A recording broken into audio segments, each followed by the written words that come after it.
여러분 한 주간도 평안하셨습니까? 오늘은 하나님의 완전한 계시인 성경에 관하여 지난 시간에 이어서 말씀을 듣도록 하겠습니다. 여러분, 성경의 권위가 어디에 있습니까? 성경은 하나님의 책이라는 데 권위가 있는 것입니다. 이 세상에도 수많은 책들이 있습니다. 사람에 의해서 이 모든 책들은 기록되었습니다. 그러나 성경은 비록 사람의 손에 의해서 기록되었을지라도 이건 사람의 머리에서 나거나 사람의 어떤 사상이나 이론을 정립해 놓은 말씀이 아니고 하나님의 성령의 감동을 받아서 하나님께 받아 기록한 책이기 때문에, 말씀이기 때문에 이 성경이 하나님의 입에서 난 말씀을 기록하는 데 대해서 큰 권위가 있는 것입니다. 여러분, 사람과 상대할 때에도 그 사람의 말을 업신여긴다는 것은 말하는 자를 업신여기는 것 같지요. 그 사람의 말을 존중하고 그 말을 신뢰해 준다는 것은 그 사람의 자신을 신뢰하고 대해주는 것과 같은 것입니다. 그렇듯이 우리가 하나님을 볼 수는 없지만 하나님의 입에서 난 말씀, 이 말씀을 신뢰하고 존중한다는 것은 곧 이 말씀하신 하나님을 존중하고 신뢰하는 것이 되기 때문에 하나님과 깊은 관계를 가질 수가 있는 것입니다. 그런 의미에서 우리 기독교인들은 성경을 가까이 해야 합니다. 무엇보다도 성경을 알아야 합니다. 성경은 우리로 하여금 능히 구원에 이르게 하는 지혜를 가져다 준다 말씀하고 있습니다. 다시 말해 이 성경 자체가 우리의 영혼을 구원하시는 주님에 관하여 기록된 책이기 때문에 무엇보다도 우리는 주님을 사랑한다면, 주님을 믿고 주님을 따른다면 이 성경을 가까이 하고 상고할 수 있어야 합니다.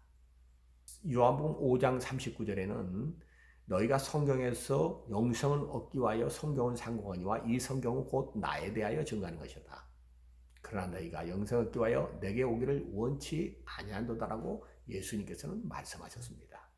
예수님을 알기 위해서는 성경을 상고해야 되는데 사람들은 성경을 상고하고 영생을 얻는 거지만 정작 영생을 주시는 예수에게는 오지 아니한다라고 예수님 말씀하신 것이죠.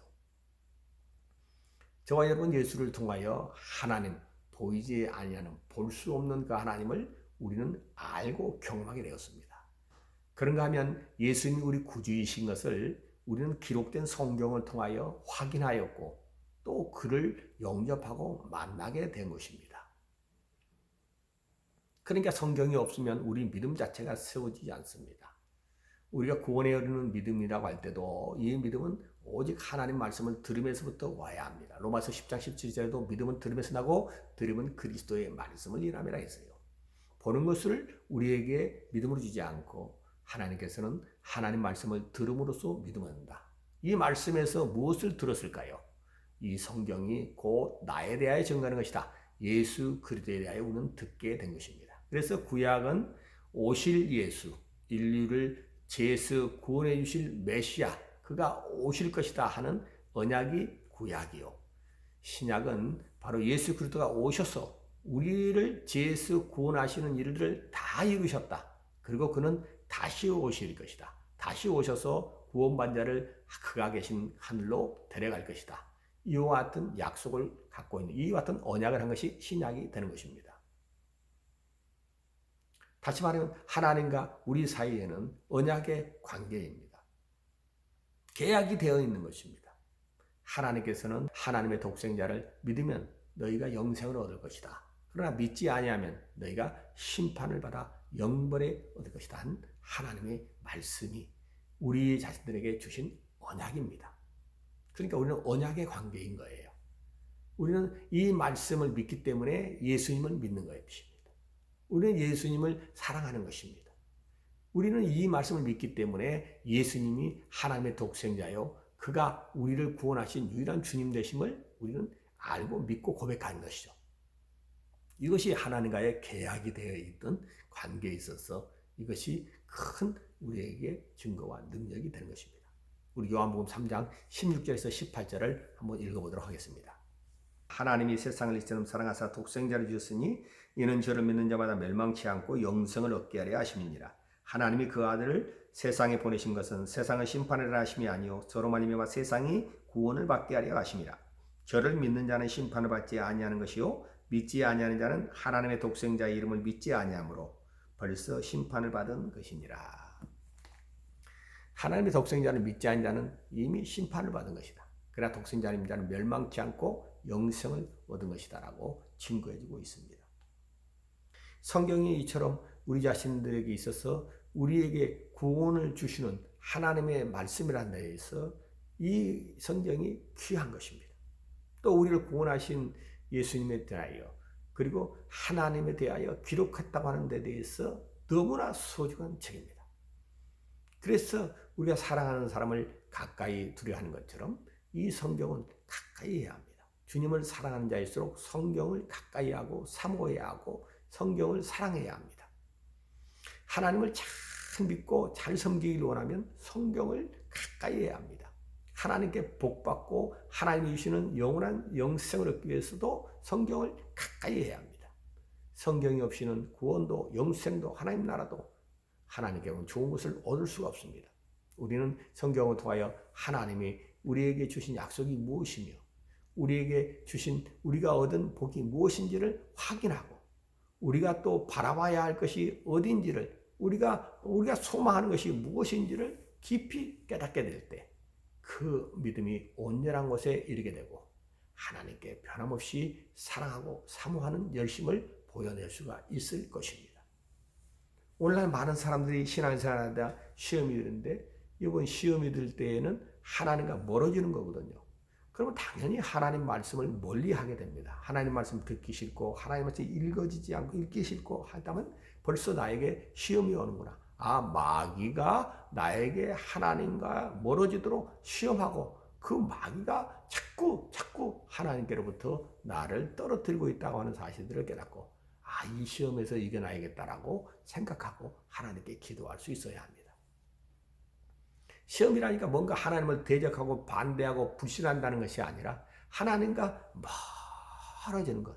사랑하는 사람이 항상 함께 있다가 이제 어떤 갈등을 인하여 멀어지듯이 시험이라는 것은 하나님 말씀이 들려지지 않는다는 거예요. 하나님의 그 말씀들이 증거되어지고 그 말씀을 상고해도 어떤 감흥이 없다는 것입니다. 감흥이 일어나지 않아요. 즐거움이 일어나지 않습니다. 그 말씀이 소망이 되거나 믿음을 주어야 할 건데 그와 같은 것들이 일어나지 않는 상태. 그런 상태를 바로 이처럼 영적인 암울한 상태에 이르게 됩니다. 이것이 무감각한 상태에 이르렀을 때 그가 시험이 왔다. 우리는 이렇게 판단해 볼 수가 있는 것입니다. 그래서 우리가 시험을 이길 수 있는 방법은 성경이 달아야 한다는 것입니다. 성경이 우리 입에서 달아야 한다는 것입니다. 여러분, 원래 진정한 친구는 그 친구가 잘못할 때 따끔하게 충고해 줄 수 있는 친구라고 했어요. 여러분, 그와 같은 충고는 당신은 듣기 싫을지라도 그것이 그를 살리고 그를 바르게 할 수 있고 그를 온전케 할 수 있는 그건 약과 같기 때문에 그렇게 충원한 사람, 충고해 주는 사람, 친구가 진짜 좋은 친구인 것입니다. 잘못된 것을 보고도 잘못됐다 말하지 않고 잘한 것을 잘했다고 말하지 않냐는 삐뚤어진 심정은 결코 좋은 관계라고 할 수가 없는 것이죠. 그런 의미에서 하나님의 말씀이 비록 우리에게 책망하시든 우리의 잘못된 것을 지적하시든 우리 자신들에 대하여 하나님께서 이것처럼 말씀하실 때에 그 말씀들이 비록 쓰디 쓴 약과 같을지라도 결국 그 몸에 보약이 되어지고 우리에게 건강을 가져오는 것처럼 하나님의 말씀은 우리에게 보약과도 같은 말씀이기 때문에 성도는 그 말씀이 무엇보다도 들려져야 하고 그 말씀이 내 안에서 사모하고 그 말씀에 대한 즐거움과 감동이 감격함이 있어야 하는 것입니다. 그것이 없다면 나는 시험에 빠진 것입니다. 그것이 없다면 영적으로 둔감한 상태, 영적으로 무뎌진 상태가 되었다고 하는 사실들을 빨리 깨닫고 주의 말씀이 내게 등이 되고 내 가는 길에 빛이 되어진다고 하는 것처럼 하나님의 그 말씀이 아주 견고하게 가르는 날쌘 검, 아주 날쌘 검과 같아야 그래야 원수 마귀를 대적할 수 있고 악의 무리들을 이길 수 있고 불의를 용납하지 아니하며 지혜를 멀리하고 그리고 하나님이 기뻐하시는 거룩한 삶을 살 수가 있게 되는 것입니다. 성경에 들려지지 않거든 불신자가 되어져 가는 것입니다. 성경 말씀을 보기 싫고 성경 말씀이 듣기 싫고 성경 말씀이 들리지 않는다면 영적으로 잠자는 상태에 이르고 있다고 하는 사실을 빨리 깨닫는 게 좋습니다. 그래서 성경은 너희가 바로 이처럼 꿀송이처럼 달아야 한다는 것을 성경은 표현하겠어요. 그러니까 성경의 말씀이 꿀송이처럼 달게 느껴진다. 꿀이 행복을 주죠. 아주 즐거움을 주지 않습니까? 그런 것처럼 꿀송이처럼 단 말씀으로 우리에게 들어올 수 있다 한다면 사모되고 우리가 그 말씀을 통해서 즐거워하고 또 그 말씀을 통해서 회개하고 그 말씀을 통해서 결심하고 결단하고 그 말씀을 통하여 하나님께 헌신될 수 있다 한다면 그것은 참으로 복이 있는 자라고 할 수 있을 것입니다. 성경에는 이 말씀이 꿀송이처럼 달다고 하는 표현을 몇 군데를 쓰고 있습니다. 자, 우리 한번 시편 119편 103절을 보겠습니다. 주의 말씀에 마치 내게 어찌 그리 단기요 내 입에 꿀보다 더하니이다. 얼마나 말씀을 사모했든지 얼마나 그 말씀을 사랑했든지 그 말씀대로 행하려고 몸부림을 쳤든지 이 말씀이 마치 달다. 내 입에 꿀보다도 더 달다라고 표현하고 있습니다. 그러니까 우리가 어렸을 때 단 것을 막 좋아하지 사탕을 보고 단 것을 다 꿀 먹으면 정말 꿀맛 같고 이 꿀이 얼마나 우리에게 답니까? 얼마나 기쁨을 주고 행복을 주는지 몰라요. 하나님 말씀이 그와 같이 달달하는 거. 얼마나 사모하든지 얼마나 그 말씀을 사랑했든지 꿀송이처럼 달다 이렇게 표현할까요?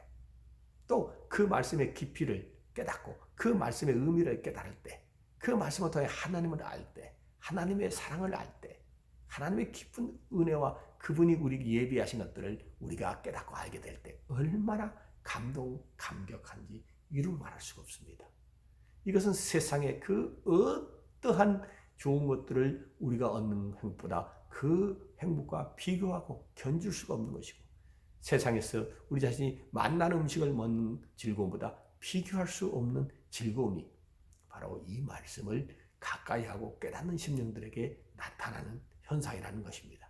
자, 시편 19편 10절에도 이렇게 말씀하고 있습니다. 9절 10절 읽겠습니다. 여호와를 경외하는 도는 정결하며 도는 말씀을 말하는 것입니다.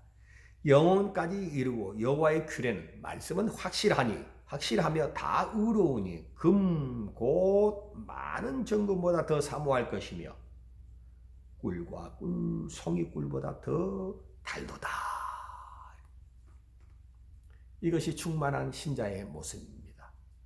하나님을 경외하는 말씀이 정결하며 영혼까지 이르고 하나님의 규례는 확실하고 의로우니 금 곧 많은 정금보다 더 사모할 것이며 금보다 더 사모하는 거예요.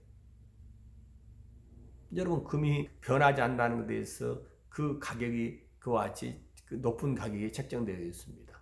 시대가 지나도 그 세월이 지나도 변치 아니한 그 금을 사람들은 이처럼 모으는 것이죠. 그게 값을 치워주는 것입니다. 그런데 하나님 말씀은 금보다도 더 사모해야 한다. 왜요? 하나님 말씀은 확실하다니 정결하고 의롭고 확실하다는 말입니다. 변하지 않는다는 것입니다. 그 말씀은 영원히 변치 아니하시는 약속이기 때문에 금보다도 더 네가 사모해야 할 것이다. 그 말씀이 우리 길을 밝혀주고 우리의 문제에 해답을 주는 말씀들이 있기 때문에 우리를 치료하시고 우리를 온전케 하는 말씀들이기 때문에 가까이 한다. 우리를 의롭게 하고 거룩하게 하고 복되게 하는 말씀이기 때문에 충성되고 신실하게 할 수 있는 그와 같은 말씀이기 때문에 그 말씀을 금보다도 사모해야 한다. 이렇게 기록할 것입니다. 그리고 꿀과 송이 꿀보다 더 달도다. 이렇게 하겠습니다. 이것이 바로 하나님의 말씀인 성경책이 가지고 있는 그와 같은 위력입니다. 디모데후서 3장 16절에는 우리가 잘 아는 이 말씀은 또 이렇게 기록하고 있어요. 3장 15절 16절입니다. 또 내가 어려서부터 성경을 알았나니 성경은 능히 너로 하여금 그리스도 예수 안에 있는 믿음으로 말미암아 구원에 이르는 지혜가 있게 하느니라. 구원에 이르는 지혜가 있게 한다는 것입니다. 16절 모든 성경은 하나님의 감동으로 된 것으로 교훈과 책망과 바르게 함과 의로 교육하기에 유익하니. 17절 이는 하나님의 사람으로 온전하게 하며 모든 선한 일을 행하기에 온전케 하려 합니다. 성경 자체가 하나님의 감동으로 된 것으로 교훈과 가르침 그리고 책망, 바르게 함, 의로 교육하기에 유익하다. 그러니까 이와 같이 우리가 성경을 통해서 우리 자신들은 믿음을 갖고 이 성경을 통해서 우리 믿음의 주이신 예수님을 알게 되었고 그리고 예수를 통해서 우리가 하나님을 알고 믿고 섬기는 자가 되었으니 성경을 얼마나 우리에게 우리 자신들을 살게 한 책이었는지 얼마나 복되고 영광스럽게 한 책이었는지를 우리 자신들은 잘 경험한 자들이 된 것입니다. 그렇기 때문에 우리는 누구보다도 성경을 사랑해야 하고 성경을 사모해야 합니다. 누가 복 있는 자냐 이야기할 때 여러분 많은 재물과 세상 지위와 명예를 얻은 자를 복 있다 하지 않고 시편 1편 낸 이야기하기를 주의 율법을 즐거워하여 주야로 묵상하는 자로다. 복 있는 자는 하나님의 말씀을 즐거워하고 주야로 묵상하는 그러다. 이렇게 이야기하고 있는 것입니다. 여러분 우리가 이 땅에 살아가는 동안에 육체가 있기 때문에 우리는 시험에 들 수 있고 또 마귀의 시험을 받을 때 하나님과 멀어질 수 있습니다. 하나님을 거역하고 불순종할 때가 있게 됩니다. 그런데 여러분 이 모든 시험을 이길 수 있는 능력이 어디에 있을까요? 우리 주님은 이 땅에 육체로 오셔서 마귀의 시험을 받았을 때 그는 기록되었을 때 하나님의 말씀을 인용하고 그 말씀으로 마귀를 이기셨다라고 성경이 기록하므로 오늘날 저와 여러분이 어떤 시험이 올지라도 마귀의 유혹과 시험이 올 때 오직 이 모든 것들을 이길 수 있는 것은 하나님의 말씀을 가지고 의지하는 것뿐이라는 것을 우리 자신들은 깊이 깨달아야 할 것입니다. 그래서 에베소서 6장에도 우리에게 하나님의 전신갑주를 입으라고 말씀하시면서 거기에 모든 전신갑주는 다 수비적인 이와 같이 자기 어떤 공격에서부터 방어적인 그와 같은 무기를 가지고 있다 한다면 공격적인 무기가 한 가지 있는데 그것은 곧 성령의 검 하나님의 말씀을 가지는 것이라 이야기했습니다. 여러분 성경은 이처럼 우리에게 믿음을 주었고 우리를 구원에 이르게 하는 지혜를 얻게 해주셨습니다. 예수님을 알고 사랑하게 해주었습니다. 성경을 가까이 하고 사랑하는 저와 여러분 이제 성경의 말씀을 가르쳐야 할 거룩한 본분도 가졌다면 기억하면서 하나님의 성경을 더욱 사랑하고 꿀성처럼 단 경험을 갖는 저와 여러분 되시기를 주의 이름으로 축원합니다. 기도합시다. 하나님 우리에게 성경을 주신 것 감사합니다. 성경을 통하여 믿음을 갖고 하나님의 아들 예수 그리스도를 알고 경험한 것처럼 이제 성경의 증인들 되게 하여 주시옵소서. 예수 이름으로 기도합니다.